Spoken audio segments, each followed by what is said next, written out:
नजरीन, drama serial मन आंगन में तौकीर हंस रहा था।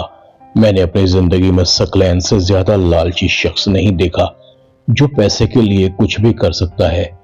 चलो, मेरी अय्याशी के लिए एक और सामान तैयार हो गया, मगर देखना यह है कि रमशा सकलैन की जिंदगी की दुश्मन कब बनती है, कब उसे बर्बाद करेगी। मुझे सकलैन की बर्बादी का बहुत शिद्दत से इंतजार है। बहुत लोगों को दुख दिए हैं इसने, मगर मेरा तो वफादार है।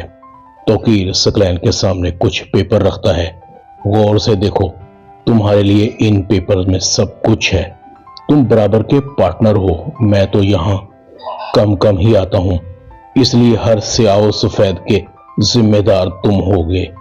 हाँ, अलबत्ता तुम पर मेरी नजर पूरी रहेगी। सकलैन कहता है, क्या मतलब है तौकीर भाई?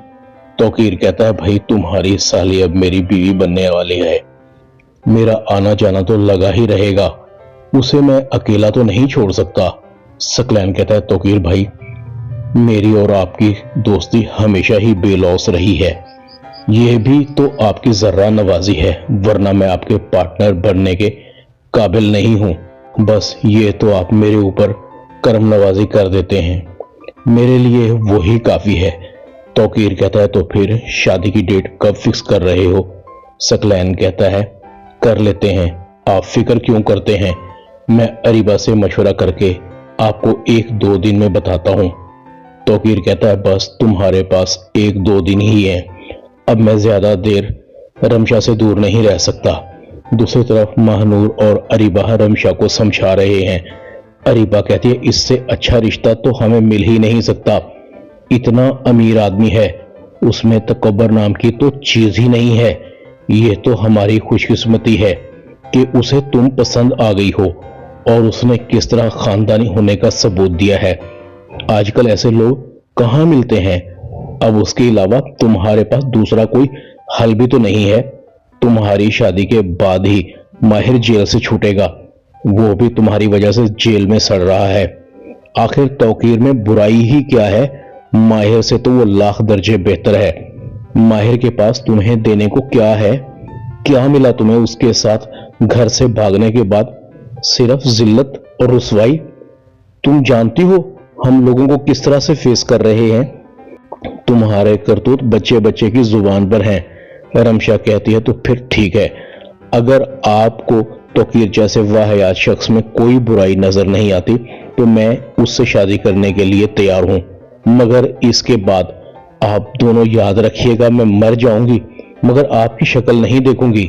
महानूर काफी परेशान थी। फराज पूछता है, क्या हुआ महानूर? रमशा तो ठीक है, वो मान तो गई है ना? महानूर कहती है, अरे बापी और सकलैन भाई ने उसके पास दूसरा रास्ता भी तो नहीं छोड़ा, वो बेचारी तो मजबूर है। तौकीर से बेहतर तो माहिर ही है। फराज कहता है, हाँ, अगर माहिर को रमशा से सच्चे दिल से मोहब्बत थी तो पहले उसकी इज्जत का मुहाफिज बनता। बेवकूफ है, जो रास्ता उसने अख्तियार किया वो गलत था। उसे अगर रमशा से मोहब्बत हो गई थी तो पहले उसकी इज्जत हमारी फैमिली में करवाता, और फिर आपकी फैमिली में रमशा की और अपनी रेस्पेक्ट करवाता। बताता तो सही कि वो रमशा के काबिल भी है कि नहीं। महानूर खामोश थी।